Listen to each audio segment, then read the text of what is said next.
મિત્રો, આજે ચારેય બાજુ ચિકનગુનિયાનો હાહાકાર છે.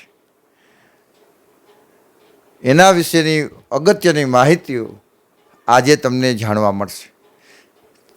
ઘણા લોકો શું કહે છે કે ભાઈ કાંઈ નહોતું, સવારે તાવ હતો, થોડી થોડી ઠંડી આવતી હતી અને હાથ પગ પકડાઈ ગયા, ઊભો જ ન થઈ ગયો, પગ જ ન મંડાણો. એ ચિકનગુનિયા જ છે. પહેલી વસ્તુ, ચિકનગુનિયા એ અરબો વાયરસથી થતો રોગ છે. એક વાયરસથી થતો રોગ છે અને એ એડિસ મચ્છરના કરડવાથી થાય છે.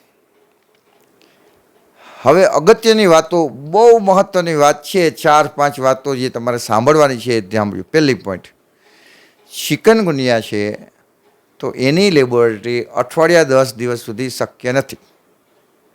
લેબોરેટરીમાં કશું આવતું નથી, એટલે લેબોરેટરી ચિકનગુનિયા માટે કરવાની જરૂર નથી. આ જે ચિહ્ન લક્ષણ છે, ઓચિંતા હાથ પગ પકડાઈ ગયા, તાવ આવી ગયો, ગામમાં ચિકનગુનિયાના વાહરા ચાલુ છે આડોશ પડોશમાં, એ ચિકનગુનિયા જ છે, એટલે લેબોરેટરીની જરૂર નથી. બીજી વસ્તુ, ચિકનગુનિયાની કોઈ સ્પેશિયલ દવા નથી, પણ પેરાસિટામોલ તમારે 500 મિલીગ્રામની સવાર બપોર સાંજ લઈ શકો છો.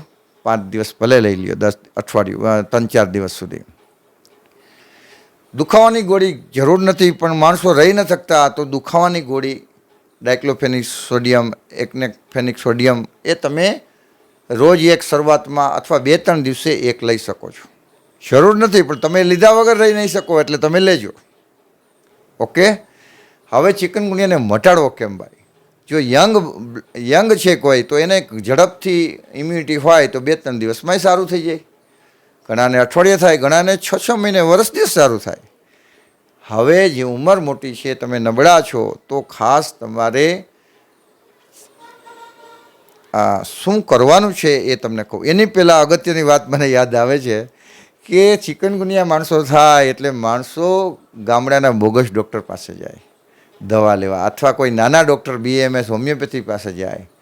ઘણી ફરી કોઈ પ્રખ્યાત ડૉક્ટર હોય ચિકનગુનિયામાં કે ત્યાં જાઓ તો સારું જ થઈ જાય. કે ઘણા અનાજ કરિયાણાની દુકાનમાં, પાનની દુકાનમાં પડીકીઓ વેચતા હોય ચિકનગુનિયાનો, કે આ ડોઝ ખાઓ એટલે મટી જાય.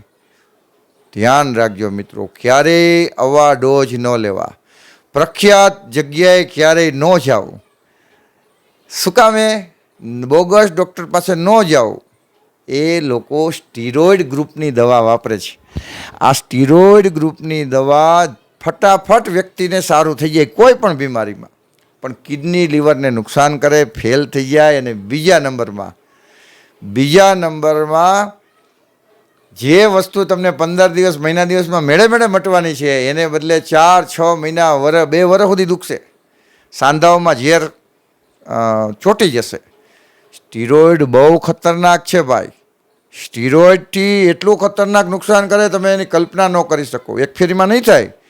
એટલે આવા નાના ડૉક્ટરો, પ્રખ્યાત ડૉક્ટરો, બોગસ ડૉક્ટરો પાસે ચિકનગુનિયામાં દવા લેવા ન જાઓ. મન થાય તો ભલે MD પાસે જાઓ, દવા છે નહીં પણ તો જાઓ હોય તો. હવે તમારે શું કરવાનું છે? તો પેરાસિટામોલ લીધી, દુખાવાની દવા જરૂર પડે તો લ્યો, અને તમે આયુર્વેદિક દવાખાને, મોટા મેડિકલ કોલેજ અથવા નાના ડિસ્પેન્સરી, સરકારી આયુર્વેદિક દવાખાના હોય છે, પેટા કેન્દ્ર, એમાં જઈને દવા લો. એના ઉકાળા, એની ચૂર્ણ, એની ગોળીઓ, એ ખાવાથી તમને અઠવાડિયા 10-15 દિવસમાં સારું થઈ જશે. અને ત્યાંય ન જવું હોય તો ડિસ્ક્રિપ્શનમાં વાંચજો, તો રામદેવ બાબાના સ્ટોરમાં જઈને નીચેની જે દવાઓ એ લખેલી છે એ ક્લિક કરજો એટલે તમને દેખાશે, તો એ દવા તમે લઈ લ્યો. પણ આયુર્વેદિક દવા ખાવી પડશે, કડવી વસ્તુઓ ખાવી પડશે, ઉકાળા પીવા પડશે, તો જ તમને ઝડપથી રિકવરી આવશે. આ મહત્ત્વની વસ્તુ છે. ઘણા લોકો દોરા કરવા જાય, દોરામાં તેલો નુકસાન નથી, પણ દોરાથી કોઈ વસ્તુ મટતી નથી ભાઈ. આ રોગ છે ભાઈ, દોરાથી ન મટે. એટલે જે પ્રખ્યાત છે ત્યાં ક્યાંય જવું નહીં, ઘરગથ્થુ ઉપચાર કરવા અને એની સારવાર કરવી. ખાટી વસ્તુ કશી ખાવાની નથી. હા, તમે ફ્રૂટ ખાઈ શકો છો, મોસંબી પણ પી શકો છો, અને બપોરે દહીં કે છાશ પીવા હોય તો એ ખાટા ન હોવા જોઈએ, મોડા હોય એ પી શકો. રાત્રે દહીં છાશ ખાવાના નથી. બધું જ ખાવાની છૂટ છે, ખાટા સિવાય બધું જ ખાવાનું છે. આ રૂટિન તમે અઠવાડિયું 10 દિવસ થાય તો સારું થઈ જશો. ફરી એક વખત વિડીયો જોઈ નાખજો એટલે તમને સ્પષ્ટ થઈ જાય. ડિસ્ક્રિપ્શન વાંચી લેજો અને તમારા લાગતા ઓળખતા મિત્રોને તમારા ગ્રુપમાં આ વિડીયો શેર કરજો. માણસો બહુ હેરાન થાય મિત્રો. ધરાર સ્ટીરોઇડવાળા ડૉક્ટર પાસે જાય છે અને હેરાન થાય છે, પથ્થારી ફરે છે. આ વારંવાર કહું છું, સ્ટીરોઇડ બહુ નુકસાનકારક છે. તમને કલ્પના ન હોય એવા કેસો મેં જોયા છે. બિચારાની જિંદગી પતી ગઈ.